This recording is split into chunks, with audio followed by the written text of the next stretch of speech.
नमस्कार दोस्तों, स्वागत है आपका हमारे YouTube चैनल जीके ट्रैकर पे। देखिए फ्रेंड, आज की वीडियो में हम बात करेंगे जो हमारी एक सीरीज़ है उत्तराखंड परीक्षा वाणी डिटेल सीरीज़, जिसमें हम पूरी परीक्षा वाणी को चैप्टर वाइज यहाँ पे कवर कर रहे हैं। 8वां अध्याय हम कवर कर रहे थे। काफ़ी बड़ा ये अध्याय है जो उत्तराखंड की कृषि से जुड़ा है। इसमें हमने उत्तराखंड की मिट्टियों के बारे में बात करी, उत्तराखंड में हुए भूमि बंदोबस्तों के बारे में बात करी डिटेल में। लास्ट वीडियो में हमने उत्तराखंड के अंदर सिंचाई व्यवस्था, खेती के प्रकार, उन सबको कवर किया। आज हम कुछ और इम्पोर्टेंट टॉपिक्स को आज की वीडियो में कवर करेंगे। सबसे पहले उत्तराखंड में जो कृषि व्यवस्था है और प्रमुख फसलें हैं, हम उनको कवर करेंगे। इसके अलावा जो यहाँ से जुड़े हुए इंपॉर्टेंट शब्दावली है, जैसे भूमि के अलग अलग प्रकारों को लेकर के, कृषि उपकरणों को लेकर के, खेती से जुड़ी शब्दावली को लेकर के, जिनको स्थानीय बोली में क्या कहा जाता है, वो सब हम आज की इस वीडियो में देखेंगे। उत्तराखंड में फल उत्पादन को लेकर, चाय उत्पादन को लेकर के सारे जो आपके कॉन्सेप्ट हैं आज के वीडियो से क्लियर हो जाएंगे। अगर आपने हमारी इससे पहले की वीडियोस को नहीं देखा है तो प्लेलिस्ट से आप उनको देख सकते हैं। तो चलिए दोस्तों, आज की वीडियो को शुरू करते हैं। सबसे पहले उत्तराखंड में कृषि की बात करते हैं। देखिए, उत्तराखंड में कृषि योग्य क्षेत्रफल कितना है, कल भी हमने देखा था। लगभग 14% भाग में उत्तराखंड में खेती की जाती है। ठीक है, खेती की जो भूमि है वो गढ़वाल मंडल की अपेक्षा कुमाऊं मंडल में ज्यादा है, यानी कुमाऊं मंडल में ज्यादा खेती लायक भूमि है, गढ़वाल के अंदर कम है। ठीक है, अगर हम कृषि जोत की बात करते हैं, कुल कृषि जोतें कितनी हैं उत्तराखंड में, 2015-16 में जो कृषि गणना हुई थी उसी का डेटा अभी तक उपलब्ध है। उसके अनुसार उत्तराखंड में टोटल कृषि जोत 8,81,000 के करीब थी। इसको आपने ध्यान रखना है। ठीक है, किस प्रकार की कृषि जोत उत्तराखंड में सर्वाधिक होती हैं, तो सबसे ज्यादा हमारे यहाँ पर सीमांत जोत है जो 1 हेक्टेयर से कम होती है। ठीक है, और लघु जोत जो 1 हेक्टेयर से 2 हेक्टेयर के मध्य में होती है, उनकी संख्या उत्तराखंड में सबसे ज्यादा है। ठीक है, अगर हम दोनों को मिला दें 74% के करीब लगभग संख्या में जो सीमांत जोत है 1 हेक्टेयर से कम वो है, और लगभग 16 से 17% के करीब लघु जोत है। ठीक है, तो 80 से 90% अकेला हमारे यहाँ पर कौन सी किस प्रकार की जोत है, सीमांत और लघु जोत। ठीक है, उत्तराखंड की 4 प्रमुख फसलें कौन कौन सी हैं, अभी हम फसलों के बारे में विस्तार से जानेंगे। यहां पर सिर्फ क्रम लगाने को आपसे पूछा जाता है तो याद करेंगे उत्तराखंड की 4 इंपॉर्टेंट फसलें। पहले नंबर पे गेहूं है, दूसरे नंबर पे धान यानी चावल है, तीसरे नंबर पे गन्ना और चौथे नंबर पे मंडवा आता है। ठीक है, क्वेश्चन बन जाएगा। इस प्रमुख फसल का मतलब यहां पर यह है कि सबसे ज्यादा क्षेत्रफल में उत्तराखंड में गेहूं बोया जाता है, उसके बाद धान, फिर गन्ना और फिर मंडवा। ठीक है, एक और चीज ध्यान रखेंगे, गेहूं और गन्ना तो आपके खाद्यान्न में आ गए, गेहूं और धान तो आपके खाद्यान्न में आ गए। आपसे पूछा जाता है सर्वाधिक क्षेत्रफल में बोई जाने वाली नगदी फसल कौन सी है उत्तराखंड की, तब आप गन्ने को टिक करेंगे। और पूछेगा सर्वाधिक क्षेत्रफल में बोए जाने वाला मोटा अनाज कौन सा है, तब आप मंडवे पे टिक करेंगे। ठीक है, चलिए प्रमुख फसल उत्पादन को देखते हैं। उससे पहले जो 2 विभिन्न फसलें होती हैं इंपॉर्टेंट, रबी और खरीफ, उनके बारे में जानते हैं। रबी की फसल की बुआई कब की जाती है? रबी की फसल की बुआई होती है शीतकाल में। अक्टूबर नवंबर के मध्य में रबी की फसल को बोया जाता है और मार्च से अप्रैल के महीने में रबी की फसल को काट लिया जाता है। इन फसलों को कम जल और औसत टेम्परेचर की आवश्यकता होती है। शीतकाल में बोई जा रही हैं, यानी वर्षा तो होगी नहीं, मानसून में नहीं बोई जा रही हैं, तो ऐसी फसलें जिनको कम जल की आवश्यकता होती है, ऐसी फसलें जिनको ज़्यादा हाई टेम्परेचर की ज़रूरत नहीं है, वो फसलें रबी की फसल के अंतर्गत आती हैं। इनमें गेहूं है, जौ है, चना है, मटर है, मसूर, सरसों, अलसी, आलू, ये सब किस प्रकार की फसलें हैं, रबी की फसल है। ठीक है, दूसरा जो इंपॉर्टेंट प्रकार है वो खरीफ की फसल है। खरीफ की फसल को मई से जुलाई के मध्य में बोया जाता है, मानसून के दौरान। कटाई इसकी सितंबर से अक्टूबर में कर दी जाती है। खरीफ की फसलें अधिक जल और अधिक ताप की आवश्यकता वाली होती है। खरीफ की फसलों में अधिक टेम्परेचर की आवश्यकता होती है, यानी आपको काफी गर्मी की आवश्यकता है वहां पे, और ज्यादा पानी की आवश्यकता है। अब उत्तराखंड जैसा है पहाड़ी इलाका है, तो सिंचाई की सुविधा उतनी ज्यादा उपलब्ध नहीं है, तो उत्तराखंड में अधिकांश जो खेती होती है वो वर्षा के जल पर डिपेंड होती है। अब आपको इतना पता है कि ज्यादा वर्षा यानी ज्यादा जल किस प्रकार की फसल के लिए चाहिए, खरीफ। तो अगर आप ये सवाल बन जाए कि उत्तराखंड में रबी की फसल ज्यादा होती है या खरीफ की, आप सीधा टिक करेंगे खरीफ की फसल उत्तराखंड में ज्यादा होती है। खरीफ की मुख्य फसलों में चावल है, इसके अलावा मंडुवा है, मक्का, जंगोरा, तिल, उड़द, मूंग, बाजरा, ये सब क्या है हमारे खरीफ की फसल है। पूछे जा सकते हैं जो उत्तराखंड के स्थानीय है मुख्य तौर पे, जैसे झंगोरा, मंडुवा, ये किस प्रकार की फसलें हैं, ये खरीफ की फसलें हैं। ठीक है, खरीफ की फसलों को ज्यादा पानी और हाई टेम्परेचर की आवश्यकता होती है। अब बात करेंगे उत्तराखंड की प्रमुख फसलों के बारे में। उत्तराखंड की जो सबसे प्रमुख फसल है वो गेहूं है। गेहूं उत्तराखंड में लगभग 29% क्षेत्रफल में बोई जाती है। 2021-22 का यह डेटा है, उसके अनुसार लगभग 29 से 30% क्षेत्रफल में, यानी जितने क्षेत्र में खेती होती है तो उसके 30% में हम केवल गेहूं को उगाते हैं। गेहूं उत्तराखंड की सबसे इंपॉर्टेंट फसल है, सबसे ज्यादा बोई जाने वाली फसल है। राज्य में सर्वाधिक क्षेत्रफल पर गेहूं की खेती की जाती है। गेहूं के लिए किस प्रकार की मिट्टी उपयुक्त होती है, तो दोमट मिट्टी गेहूं के लिए काफी अच्छी मानी जाती है। गेहूं के लिए कितनी वर्षा की आवश्यकता होती है, तो 50 से 70 सेंटीमीटर औसत वर्षा इसके लिए हमें चाहिए होती है। अगर इतना आ जाए, इतनी वर्षा हो जाए तो गेहूं उगाया जा सकता है। ठीक है, उत्तराखंड में सबसे ज्यादा गेहूं उधम सिंह नगर और हरिद्वार, जो हमारे मैदानी जनपद है जहां पर कृषि भूमि भी ज्यादा है, वहां पे होता है। सबसे कम गेहूं उत्तराखंड में रुद्रप्रयाग में होता है। ठीक है, ऐसे क्वेश्चन कई बार वो कथन में बना देता है कि उत्तराखंड की प्रमुख फसल गेहूं है, इसके लिए दोमट मिट्टी प्रमुख होती है, इसको वर्षा की 50 से 70 सेंटीमीटर की आवश्यकता होती है, तब आप कहेंगे तीनों कथन आपके सही हैं। बिल्कुल टू द पॉइंट नोट्स हैं और एक एक पॉइंट को हम क्लियर करते हुए चलेंगे। और एक एक पॉइंट आपके ऐसे हैं जो हमने अलग अलग सोर्सेज से यहाँ पर लिए हैं, कोई भी फैक्ट आपका नहीं छूटेगा। बिल्कुल टू द पॉइंट सिंपल और सरल नोट्स के माध्यम से हम इनको देखेंगे।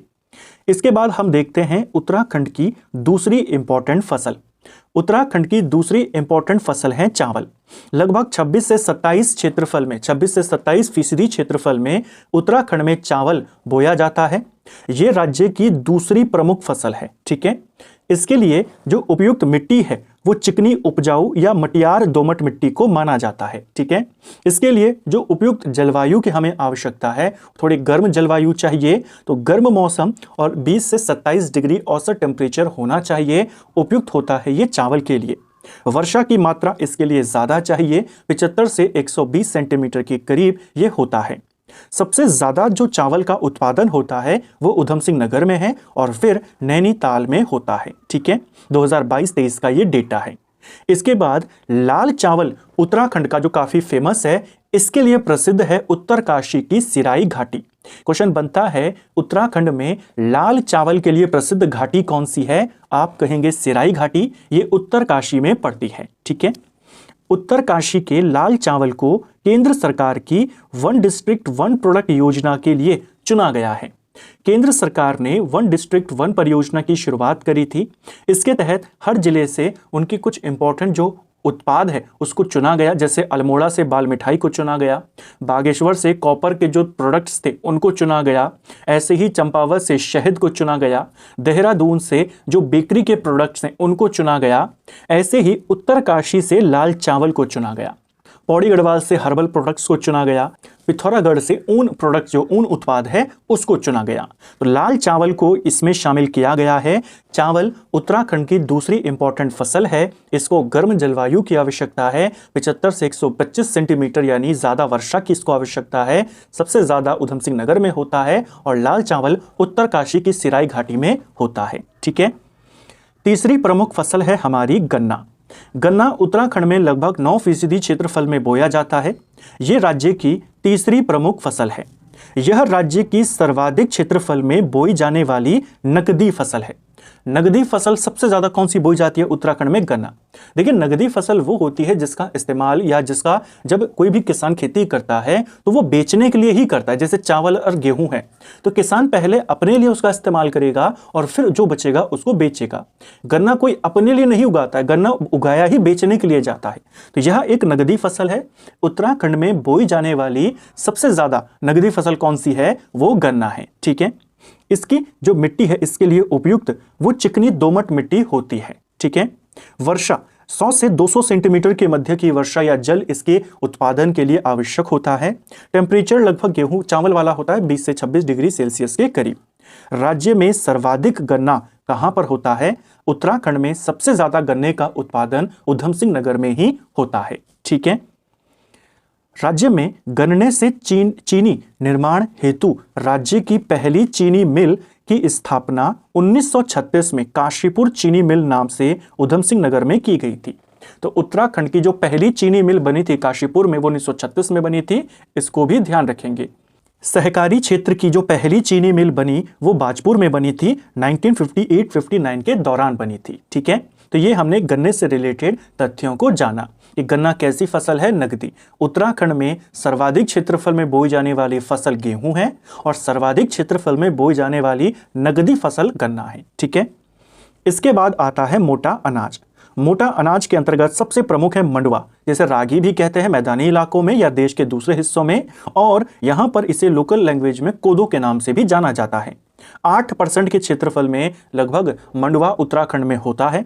मंडवा राज्य में सर्वाधिक मोटे अनाजों में बोई जाने वाली फसल है, यानी मोटे अनाजों में सबसे ज्यादा हम किस मोटे अनाज को उगाते हैं? मंडवा को उगाते हैं। ठीक है।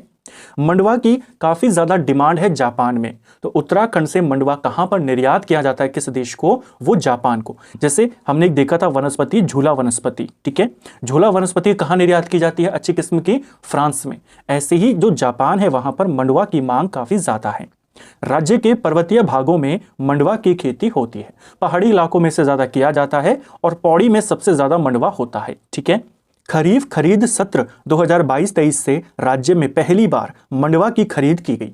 सरकार के द्वारा गेहूं खरीदा जाता है, गन्ना खरीदा जाता है, चावल खरीदे जाते हैं। पहली बार उत्तराखंड में मंडवे की खरीद कब शुरू करी गई? 2022-23 का जो खरीफ खरीद सत्र था, क्योंकि जो मंडवा है हमारा वो कैसी फसल है? खरीफ की। तो जब खरीफ की फसल खरीदने का सत्र आया तो 2022-23 के सत्र में पहली बार मंडवा खरीदा गया सरकार द्वारा। ठीक है। इसके अलावा इसके अंतर्गत मोटे अनाज में एक और आता है झंगोरा। झंगोरा पर्वतीय क्षेत्रों की एक इंपॉर्टेंट खरीफ की फसल है। झंगोरा को $1 बिलियन ग्रास भी कहते हैं। यह क्वेश्चन पेपर में बना हुआ है कि $1 बिलियन ग्रास किसको कहते हैं? झंगोरा को कहते हैं। ठीक है। मोटे अनाजों से जुड़ा हुआ एक मिशन यहां पे चल रहा है, उत्तराखंड मिलेट मिशन, उत्तराखंड मोटा अनाज मिशन। ठीक है। इस योजना की घोषणा 16 फरवरी 2023 में करी गई थी। इसका उद्देश्य पारंपरिक और मोटे अनाजों को बढ़ावा देना है। मोटे अनाजों को बढ़ावा देने के लिए उत्तराखंड मिलेट मिशन यानी मोटा अनाज मिशन को कब शुरू किया गया? 2023 में। इसके तहत झंगोरा और मंडवा को मिड डे योजना, जो मिड डे मील योजना है, उसमें शामिल किया गया, यानी स्कूलों में बच्चों को ये प्रोवाइड करवाया जाएगा। इसके अलावा जो अंत्योदय धारक कार्ड है, राशन कार्ड जिनके पास है अंत्योदय वाला, उनको ₹1 प्रति किलो की दर से मंडवा, झंगोरा जैसे जो मोटे अनाज हैं वो उपलब्ध कराए जाएंगे। ठीक है। ताकि लोग इनको ले सकें, इनको खरीद सकें, इनका सेवन कर सकें और इन मोटे अनाजों को बढ़ावा दे सकें। तो ये था हमारे मोटे अनाज, जिसमें हमने मंडवा और झंगोरा के बारे में जाना और इससे इसके विकास के लिए, इनको बढ़ावा देने के लिए जो मिशन चल रहा है उसको देखा। इसके बाद अगली हैं हमारे दलहन। दलहन यानी दालें। उत्तराखंड में दालें लगभग 6% क्षेत्रफल में उगाई जाती हैं। कुल दाल का 70% कुमाऊं में उत्पादित होता है, यानी उत्तराखंड में पूरे क्षेत्रफल में हम केवल 6% में दाल उगाते हैं। उनमें से भी इसका 70% जो है अकेला कुमाऊं में उगाया जाता है। ठीक है। बाकी इनसे ज्यादा क्वेश्चन नहीं बनते हैं। जो 4 इंपॉर्टेंट फसलें थी, गेहूं, चावल, गन्ना और मंडवा, वहां से सवाल बनते हैं। बाकी इनका आप परसेंटेज याद कर सकते हैं, कितने में होती है? 6% में। ठीक है। मसाला उत्पादन, यहां से सवाल बन सकता है, क्रम लगाने के लिए पूछा जा सकता है या फिर जो विविध तथ्य हैं उनमें। देखिए, राज्य में मुख्य रूप से हल्दी, अदरक, मिर्च, लहसुन, धनिया, बड़ी इलायची आदि की खेती की जाती है। मसालों में इन सबको उत्तराखंड में उगाया जाता है। राज्य में मसालों के अंतर्गत पहले स्थान पे अदरक है, यानी सबसे ज्यादा हम अदरक मसाले की खेती करते हैं। उसके बाद दूसरे नंबर पे हल्दी आती है, तीसरे नंबर पे लहसुन का स्थान आता है। ठीक है। तो राज्य में सबसे ज्यादा कौन सा मसाला है? अदरक, उसके बाद आप कहेंगे हल्दी और फिर कहेंगे लहसुन। ठीक है। अदरक गतिविधि परियोजना, इसको कहां से शुरू किया गया है? अदरक गतिविधि परियोजना चंपावत में की जा रही है। ठीक है। चंपावत में ये चल रही है। राज्य में जो फरण है यह एक प्रकार का मसाला होता है। जैसे क्वेश्चन बन गया था यारसागुम्बा क्या है, तो आप कहते हैं कि वह एक प्रकार की जड़ी बूटी थी, यानी औषधि थी। ऐसे ही पूछ लेगा बताइए राज्य में प्रचलित फरण क्या है, तो यह एक प्रकार का मसाला होता है। इसके अलावा मसालों के ही अंतर्गत याद करेंगे कि दुनिया का सबसे ऊंचा मिर्च का पौधा जो था वो उत्तराखंड में ही उगाया गया। इसे अल्मोड़ा में किशन चंद्र जोशी ने उगाया था। Guinness book of world record में इनका नाम है। एक पेपर में सवाल पूछा गया था कि किशन चंद्र जोशी जो अल्मोड़ा से हैं, इनका नाम Guinness book of world record में शामिल है जिन्होंने दुनिया का सबसे ऊंचा एक पौधा उगाया। वो पौधा किस चीज का था, ये सवाल बना था, आपने टिक करना था, मिर्च का पौधा था। ठीक है, यह जो पौधा था इसकी ऊंचाई लगभग 6.5 मीटर यानी 21.5 फीट के करीब थी। ठीक है, इसके बाद बात करते हैं सब्जी उत्पादन की, उत्तराखंड में सब्जियों की। इसके अंतर्गत उत्तराखंड की जो सबसे इंपॉर्टेंट सब्जी मानी जाती है वो आलू को माना जाता है। आलू उत्तराखंड में लगभग सभी जिलों में उत्पादित किया जाता है। ठीक है, राज्य में आलू की खेती को किसने शुरू किया था, अगर हम इसकी बात करें तो उत्तराखंड में आलू की खेती को मेजर यंग के द्वारा 1823 में शुरू किया गया था। ठीक है, मसूरी से इन्होंने इसकी शुरुआत करी थी। नैनीताल में आलू की खेती किसने शुरू करी, नैनीताल में आलू की खेती हैरी बर्जर ने शुरू करी थी 1864 में। हैरी बर्जर ने बेसिकली विदेशी आलू की खेती उत्तराखंड में शुरू करी थी। तो अगर पूछेगा उत्तराखंड में आलू की खेती किसने शुरू करी, क्योंकि आलू ऐसी सब्जी जो उत्तराखंड के लगभग सभी जिलों में उगाई जाती है, तो उत्तराखंड में आलू की खेती सबसे पहले मेजर यंग ने शुरू करी और विदेशी आलू की खेती नैनीताल में हैरी बर्जर ने शुरू करी थी। ठीक है, नैनीताल के भवाली में पोटैटो रिसर्च स्टेशन यानी कि आलू शोध केंद्र स्थापित है। इसे 1943 में बनाया गया था। इसको भी साथ साथ नोट करते हुए चलेंगे। ठीक है, इसके बाद है एक और इंपॉर्टेंट सब्जी गडेरी। गडेरी उत्तराखंड की एक लोकप्रिय सब्जी है जो पहाड़ी क्षेत्रों में विशेष रूप से उगाई जाती है। ठीक है, गडरी या गडेरी इसको कहा जाता है। इसकी सब्जी में फाइबर, विटामिन, खनिज तत्वों को काफी ज्यादा भरपूर मात्रा होती है। ठीक है, यह है गडेरी। इसके अलावा उत्तराखंड में मशरूम का उत्पादन भी किया जाता है। राज्य में मशरूम उत्पादन के लिए नैनीताल के ज्योली कोट में और भवाली में एक एक कंपोजिट इकाई बनाई गई है, यानी मशरूम उत्पादन केंद्र स्थापित किए गए हैं। नैनीताल में किए गए हैं 2, एक भवाली में और एक आपके ज्योली कोट में, और एक मशरूम उत्पादन केंद्र देहरादून के शंकरपुर या शहसपुर में स्थापित किया गया है। ठीक है, ये हमने सब्जी उत्पादन को देखा। अब बात करते हैं फल उत्पादन की। फल उत्पादनों के अंतर्गत सबसे पहले आती है लीची। भारत सरकार द्वारा देहरादून को क्या घोषित किया गया है, लीची निर्यात जोन। क्वेश्चन बना था राज्य में सबसे ज्यादा लीची का उत्पादन कहां पे होता है, वो देहरादून में होता है। देहरादून को भारत सरकार ने लीची निर्यात जोन घोषित किया हुआ है। ये क्वेश्चन भी बना है कि लीची की अधिकता के कारण किस जनपद को लीची निर्यात जोन घोषित किया हुआ है, वो देहरादून है। देहरादून की जो फेमस लीची है उसका नाम है रोज सेंटेड लीची, इसको भी ध्यान रखेंगे। ठीक है, दूसरा जो प्रमुख आता है फलों में वो है सेब। हरिद्वार और उधम सिंह नगर जो 2 मैदानी जिले हैं हमारे, उनको छोड़कर लगभग सभी जिलों में उत्तराखंड में सेब का उत्पादन होता है। ठीक है, सबसे ज्यादा सेब का उत्पादन उत्तरकाशी में होता है, फिर नैनीताल में होता है, फिर देहरादून में, चमोली में, और ऐसे ही चलता है। ठीक है, राज्य का जो सेब है यह दिल्ली में न्यूजीलैंड ब्रांड नेम से बेचा जाता है, जबकि दूसरे राज्यों में इसी सेब को हिमाचली ब्रांड नेम से बेचा जाता है। ठीक है, उत्तराखंड में सेब का पहला बागान जो लगाया था वो फ्रेडरिक विल्सन ने हर्सिल क्षेत्र में लगाया था। सेब की एक प्रजाति इसी विल्सन के नाम पर है, विल्सन। पूछा जाता है कि जो विल्सन है सेब की प्रजाति किसके नाम पर रखी गई, तो इसी फ्रेडरिक विल्सन के नाम पर रखी गई। आपको विकल्प दे दिए गए थे, Charles Wilson, captain Wilson, Frederick Wilson, इस तरीके से। ठीक है, तो ये है सेब। किन जनपदों में नहीं होता, तो 2 मैदानी जिले उधम सिंह नगर, हरिद्वार।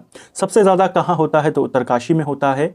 राज्य का सेब दिल्ली में किस नाम से बेचा जाता है, तो न्यूजीलैंड नाम से, अन्य राज्यों में हिमाचल के नाम से। ठीक है, सबसे पहले सेब के बाग किसने लगाए थे, फ्रेडरिक विल्सन ने लगाए थे, उत्तरकाशी में लगाए थे। इसी के नाम पर सेब की एक प्रजाति को नाम दिया गया है, विल्सन प्रजाति। ठीक है, इसके अलावा जो दूसरे फलों में आते हैं इनमें संतरा और नींबू है। इनसे ज्यादा सवाल नहीं बनते हैं, केवल इनकी जो प्रजातियां हैं उनको याद कर लीजिए। बेसिकली ये दोनों एक ही वंश के पौधे होते हैं। देसी, नागपुरी, लड्डू, एम्पदर, ये सब क्या हैं, ये संतरे की प्रजातियां होती हैं। ठीक है, इसके बाद है भमोरा। ये सवाल बन सकता है। भमोरा जो फल है ये उत्तराखंड के हिमालयी क्षेत्रों में पाया जाता है। ठीक है, पॉइंट ये है यहाँ पर इंपॉर्टेंट कि इसे हिमालयन स्ट्रॉबेरी के नाम से जाना जाता है। तो राज्य के पर्वतीय क्षेत्रों में कौन सा फल है जिसे हिमालयन स्ट्रॉबेरी कहते हैं? आप कहेंगे भमोरा। ठीक है, यह था उत्तराखंड में प्रमुख फल उत्पादन। अब बात करते हैं जहां से सबसे ज्यादा सवाल बनते हैं आप में, कृषि से लेकर उत्तराखंड में चाय उत्पादन। उत्तराज्य में चाय उत्पादन सर्वप्रथम 1830 के दशक में शुरू हुआ। पेपर में वर्ष पूछा गया था तो 1830 आयोग ने सही मान लिया था। एग्जैक्ट हमने कई बार देखा है कि 1824 में छोटे स्तर पर और 1835 में बड़े स्तर पर चाय की खेती उत्तराखंड में शुरू होती है। ठीक है, सबसे पहले बिशप हेबर ने कुमाऊं में चाय उत्पादन की क्षमताओं के संबंध में 1824 में उल्लेख किया। माना जाता है कि उत्तराखंड में चाय के लिए उपयुक्त दशाएं हैं, यहां पर चाय हो सकती है। सबसे पहले ये अंग्रेजों को किसने बताया? बिशप हेबर ने बताया। यह भी माना जाता है कि इसी ने सबसे पहले छोटे स्तर पे चाय उत्पादन उत्तराखंड में शुरू किया। ठीक है, व्यापक स्तर पर चाय की खेती प्रारंभ करने का जो श्रेय जाता है वो डॉक्टर रायले को जाता है। डॉक्टर रायले ने 1835 में यहां पर बड़े स्तर पे चाय की खेती को शुरू किया था। तो दोनों को ध्यान रखना है आपने। इसके अलावा 1841 में अल्मोड़ा के हवालाबाग क्षेत्र में चाय का बागीचा किसने स्थापित किया? ये मेजर कॉर्बेट ने किया था। ठीक है, गढ़वाल क्षेत्र में पौड़ी गढ़वाल के गड़ौली नामक स्थान पर 1843 में चाय की फैक्ट्री को स्थापित किया गया था। ठीक है, तो पौड़ी के गड़ौली में कब स्थापित की गई चाय फैक्ट्री? 1843 में करी गई थी। 1848 में मिस्टर फॉर्च्यून चाय की खेती सीखने के लिए चीन भेजा गया था और 1850 में चीनी चाय विशेषज्ञ एसआई वांग ये उत्तराखंड में आया था। अंग्रेजों के बुलाने पर ये उत्तराखंड में आया था। तो भेजा किसे था? मिस्टर फॉर्च्यून को। आया कौन वहां से? एसआई वांग। ठीक है, वांग का नाम पूछा जा चुका है, हो सकता है अगली बार फॉर्च्यून का नाम पूछ ले।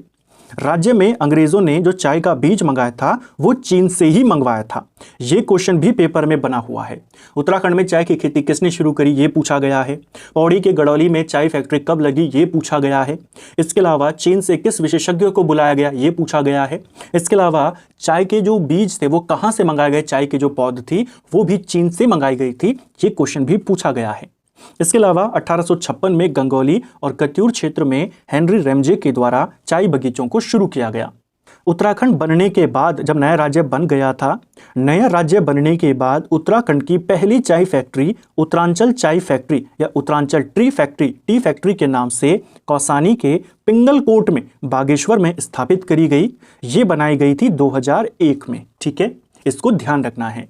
उत्तराखंड गठन होने के बाद जो पहली चाय फैक्ट्री है उसका नाम पूछा गया है। नाम है उत्तरांचल टी फैक्ट्री। इसे कौसानी के पिंगलकोट क्षेत्र में, कौसानी बागेश्वर में पड़ता है तो बागेश्वर के कौसानी के पिंगलकोट क्षेत्र में 2001 में बनाया गया था। ठीक है, इस फैक्ट्री ने 2002 तक उत्तरांचल टी ब्रांड नेम के तहत उत्पादन शुरू कर दिया था। 2002 में यहां से उत्पादन शुरू हो गया था उत्तरांचल टी के नाम से। ठीक है, यही फैक्ट्री का भी नाम था। वर्तमान में उत्तराखंड चाय विकास बोर्ड इन फैक्ट्रियों का प्रबंधन करता है। उत्तराखंड चाय विकास बोर्ड जो था ये बनाया गया 11 फरवरी 2004 को। इस बोर्ड के तहत अभी वर्तमान में घोड़ाखाल, चंपावत, नौटी और बागेश्वर की कौसानी और हरिनगरी जो गरुड़ में स्थित है, इन चाय फैक्ट्रियों का प्रबंधन किया जाता है। वर्तमान में उत्तराखंड के कितने जिलों में चाय उत्पादन होता है? ये क्वेश्चन आपसे पीसीएस में पूछा गया था। वर्तमान में 9 जिलों में चाय का उत्पादन होता है। प्रमुख चाय फैक्ट्रियों की बात करें तो वो 4 जिलों में है। नैनीताल के घोड़ाखाल में, चंपावत में है, चमोली के नौटी में है और बागेश्वर के कौसानी और हरिनगरी में पड़ती है। ठीक है, एक और क्वेश्चन बना था कि इनमें से किस स्थान पर चाय फैक्ट्री नहीं है, तो इन स्थानों के नाम आपने ध्यान रखने हैं। उत्तराखंड चाय विकास बोर्ड कब बना था? ये 11 फरवरी 2004 को बना था, अल्मोड़ा में बना था। ठीक है, चाय जो है ये आर्द्र एवं उष्ण जलवायु का पौधा होता है। इसके लिए लगभग 200 से 250 सेंटीमीटर वर्षा की आवश्यकता होती है, यानी जल काफी ज्यादा मात्रा में इसके लिए चाहिए होता है। राज्य में उत्पादित चाय ब्रांड का नेम क्या रखा गया है? कैच रखा गया है। हो सकता है अगली बार बन जाए, क्योंकि मैंने आपको दिखाया ऊपर चाय से कितने ज्यादा सवाल बने सब मैंने आपको बताए। अगली बार इसका नाम पूछ लेगा।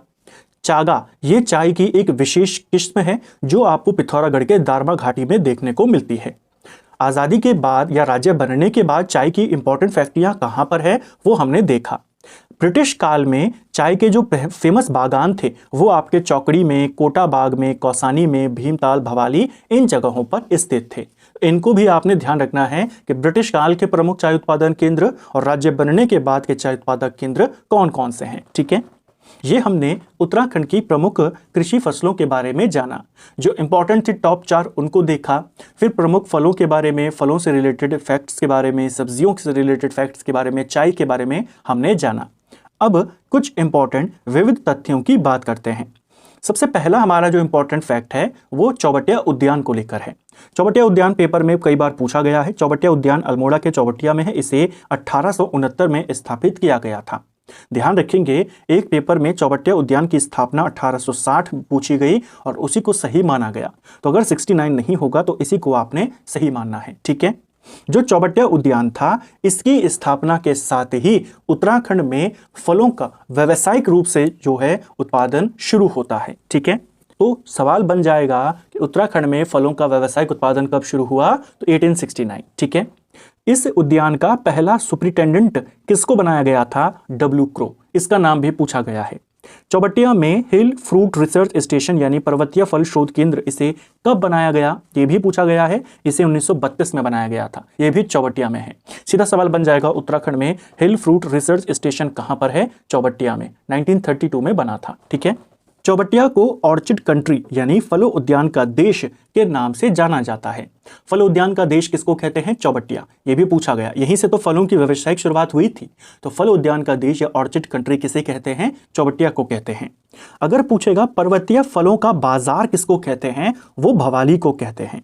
और विविध प्रकार के फलों के लिए फेमस किसको कौन सी जगह है, वो अल्मोड़ा का जालना है।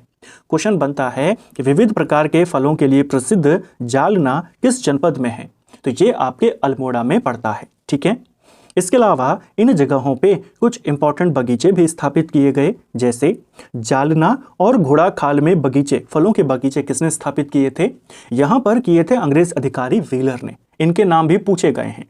रामगढ़ में फल उद्यान यानी फलों का बगीचा किसने स्थापित किया, रामगढ़ में, वो डेरियास ने किया था।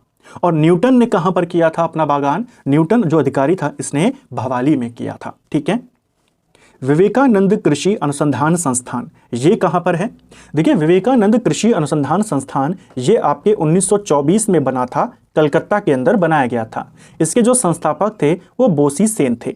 कब बना, 1924। वर्तमान में ये अल्मोड़ा में है। अल्मोड़ा में इसे 1936 में लाया गया था। तो एक ही लाइन से, एक से दो लाइन से हमने कितने फैक्ट देखे कि विवेकानंद अनुसंधान जो संस्थान है ये आपके कहाँ पर बना, तो आप कहते हैं कलकत्ता में बना। पूछा जाता है कब बना, तो आप कहते हैं 1924 में बना। इसके संस्थापक कौन थे, बोसी सेन थे। वर्तमान में ये कहाँ पर है, अल्मोड़ा में स्थापित है।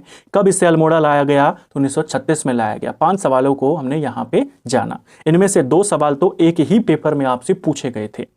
इसके अलावा उत्तराखंड में शैवाल की खेती के लिए राज्य सरकार ने एक इजरायली कंपनी के साथ समझौता किया है। फैक्ट बेस पे सवाल बनेगा कि शैवाल से संबंधित हमने किस देश की कंपनी के साथ समझौता किया हुआ है शैवाल की खेती के लिए, तो इजराइल। ठीक है, इसके अलावा उत्तराखंड में कुछ इंपॉर्टेंट आंदोलन चले बीजों से रिलेटेड, जैसे नवधान्य आंदोलन। इसके जो चलाने वाले थे, इसको जो चलाया था वो वंदना शिवा ने चलाया था। ठीक है, जो बीज बचाओ आंदोलन है काफी फेमस है, पेपर में आया है। इसे विजय जरदारी के द्वारा चलाया गया। और जो बीज बम अभियान है इसे द्वारिका प्रसाद सेमवाल के द्वारा चलाया गया। इनके नाम भी साथ साथ में नोट करते हुए चलें। अब हम चलते हैं हमारे अंतिम सेगमेंट, उत्तराखंड में भूमि, खेतीबाड़ी और कृषि उपकरणों से संबंधित इंपॉर्टेंट शब्दावली। किस शब्द को क्या कहते हैं, यहां से भी सवाल बना है, इसीलिए मैंने इस पूरे सेगमेंट को इसमें शामिल किया है। जैसे आपसे पूछा जाता है तलाव भूमि, तो तलाव भूमि के बारे में हमने कल डिटेल से जाना था कि ये सिंचित भूमि होती है, नदी तलों के निचले इलाकों में होती है, नदी से लगी हुई, जहां पर सिंचाई की सुविधा हो। तो तलाव यानी सिंचाई वाली भूमि, इसे कुलयांदा के नाम से भी जानते हैं। ठीक है, दूसरा है उपरांव, वर्षा पर निर्भर कृषि भूमि, यानी ऐसी भूमि जो वर्षा होगी तभी इसमें खेती हो पाएगी, बिना वर्षा के नहीं हो पाएगी, क्योंकि ये नदी घाटों के ऊपरी इलाकों में होती है उपरांव। ठीक है, या असिंचित भूमि, जहां पर सिंचाई की सुविधा नहीं है, वर्षा पर डिपेंड है। इसके अलावा इजर, इजरान, कटुला, बुढ़िया, ये सब एक ही नाम है। जंगलों से लगी भूमि को इन सब नामों से जाना जाता है। सेरा, बगड़, सयार। नदी घाटी से लगी कृषि भूमि या नदी के किनारे की उपजाऊ भूमि, दोनों एक ही बात है। नदी से लगी हुई, नदी के समीप लगी हुई भूमि को ही बगड़ कहते हैं, सेरा कहते हैं, इसके अलावा सयार कहते हैं।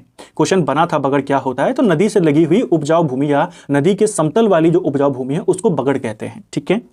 सिमार या केदार, जो दलदली कृषि भूमि होती है जिसमें पानी हमेशा मौजूद होता है, उसे सिमार या सिमंद कहते हैं या केदार कहते हैं।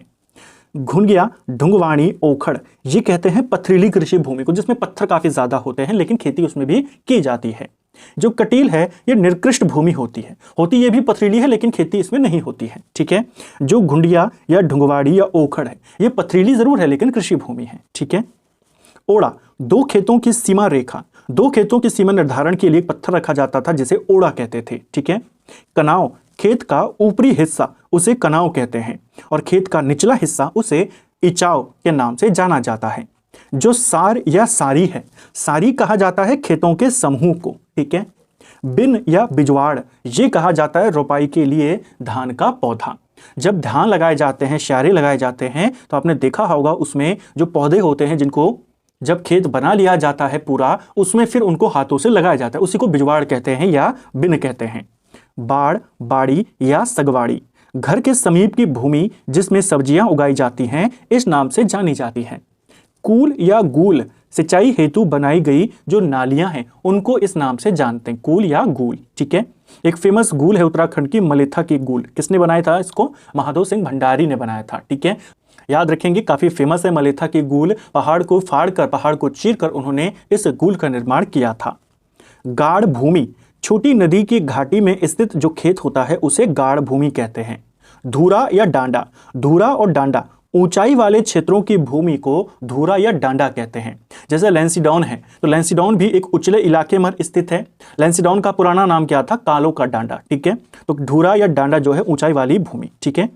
रौ अथवा रे, गहरी घाटी में स्थित क्षेत्र जिसकी प्राकृतिक बनावट ऐसी होती है कि उसमें पानी एकत्र होकर तालाब का रूप ले लेता है। यानी घाटियों में स्थित एक समतल सा इलाका जो थोड़ा सा इस तरीके से बना है कि जिसमें पानी आसानी से जमा हो जाता है और वो एक तालाब का रूप ले लेता है, उसी को कहते हैं रौ या रे। पचार या सिमार, पचार या सिमार, हमने ऊपर एक शब्द देखा था सिमद या सिमंद, हम जिसको कहते हैं, जो कैसी थी? दलदली भूमि थी। तो दलदली भूमि को ही पचार या सिमंद भी कहते हैं। ठीक है। चाल खाल, खड़ी पहाड़ियों में जल संरक्षण के लिए वर्षा जल एकत्रित करने के लिए बनाए जाने वाले गड्ढे खाल कहलाते हैं। क्वेश्चन आया था पेपर में, चाल खाल का संबंध किससे है? ये जल संरक्षण से संबंधित है। बेसिकली खड़ी पहाड़ियों वाले इलाकों में, उचले इलाकों में जल को जमा करने के लिए वहां पे गड्ढे बनाए जाते हैं जिनको खाल कहते हैं। ठीक है। बान क्या होता है? गूल अथवा कूल के माध्यम से ये मूल स्रोतों के जल को लेकर बनाए जाने वाले लघु तालाब हैं, इनको कुलयान भी कहते हैं। यानी गूल से पानी आएगा, उसके माध्यम से हमने एक टेम्पररी तालाब वहां पे बनाया, छोटा तालाब बनाया है, उसी को बान कहते हैं। इसके अलावा इसे कुलयान भी कहते हैं। चुपटौला की बात करें, यह जंगलों में पशुओं को जलपान कराए जाने के लिए बनाए जाने वाले छोटे गड्ढे हैं जिनमें वर्षा का जल संरक्षित होता है। यानी जंगलों में छोटे गड्ढे बना दिए जाते हैं जिनमें पानी जमा हो जाए वर्षा का, और फिर अगर कोई पशु वहां पे आता है तो वो उसको पी सके, तो इनको कहते हैं चुपटौला। ठीक है। यह है इंपॉर्टेंट भूमि और खेती बाड़ी से रिलेटेड शब्दावली। अब कृषि उपकरणों की बात करते हैं, यहां से भी सवाल बन सकता है।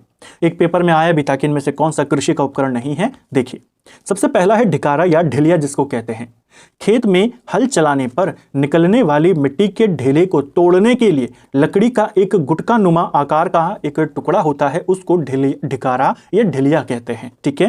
ये क्या है? ये एक कृषि उपकरण है जो मिट्टी के जो बड़े बड़े ढेले बनते हैं जब हल चलता है खेत में, उनको तोड़ने का काम करता है। इसके अलावा है बहाण, हल में जो लोहे की फाल लगी होती है नुकीली, उसे बहाण कहते हैं। देखिए, जो हल होता है जिससे खेतों में बैलों को जोता जाता है, जुताई करी जाती है खेतों की, उसमें आपने देखा होगा पूरा हल लकड़ी का होता है, उसमें एक लोहे का एक तिकोना हिस्सा लगा होता है, लकड़ी के ऊपर वो फिट होता है, उसी को बहाण कहते हैं। ठीक है।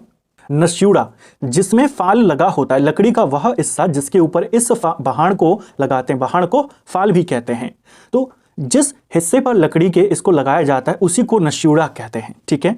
जू या जुआ हल में जो आगे होते हैं लकड़ी के, जो बैलों के कंधों पे डाला जाता है, जिनके माध्यम से हल में बैलों को जोता जाता है, उसे ही जुआ कहते हैं। ठीक है। दनेला, मिट्टी को भुरभुरी बनाने और खरपतवार निकालने के लिए दनेला का इस्तेमाल होता है। इसके अलावा है सतघनी, धान की रोपाई हेतु खेत को मुलायम बनाने में काम में लाया जाता है ये, और ये धनेला जैसा ही होता है, यानी खेत को मुलायम करने के लिए इसका इस्तेमाल होता है। जो मिट्टी के ढेले होते हैं उनको और बारीक तोड़ने के लिए, खेत को बिल्कुल मुलायम करने के लिए इसका इस्तेमाल होता है। डाला, घास, गोबर, अनाज आदि ले जाने में इसका इस्तेमाल होता है। देखिए रिंगाल से, बांस से डाला इसे बनाया जाता है, टोकरी टाइप का होता है। सर पे रख के आसानी से आप इसमें कोई भी सामान, अनाज हो, गोबर हो, घास हो, एक जगह से दूसरी जगह ले जा सकते हैं। तो ये भी एक काफी उपयुक्त उपकरण होता है खेती से संबंधित। ठीक है, तो इसको भी ध्यान रखना है। तो फ्रेंड्स, ये था हमारा आज का वीडियो, जिसमें हमने उत्तराखंड की प्रमुख फसलों को देखा। यहाँ पे चाय उत्पादन को देखा, फल उत्पादन को देखा, सब्जी उत्पादन को देखा, कृषि से जुड़े हुए शब्दावली को देखा, कृषि उपकरणों की शब्दावली को देखा। बिल्कुल टू द पॉइंट नोट्स थे और डिटेल में हमने इनको यहाँ पे कवर किया। उम्मीद करता हूँ आपको आज का वीडियो पसंद आया होगा। अगर आपको ये वीडियो पसंद आई है तो वीडियो को लाइक करें, चैनल पर नए हैं चैनल को सब्सक्राइब करें, अपने दोस्तों के साथ शेयर करें। वीडियो आपको कैसा लगा कमेंट बॉक्स में हमें ज़रूर बताएं। Thank you friends.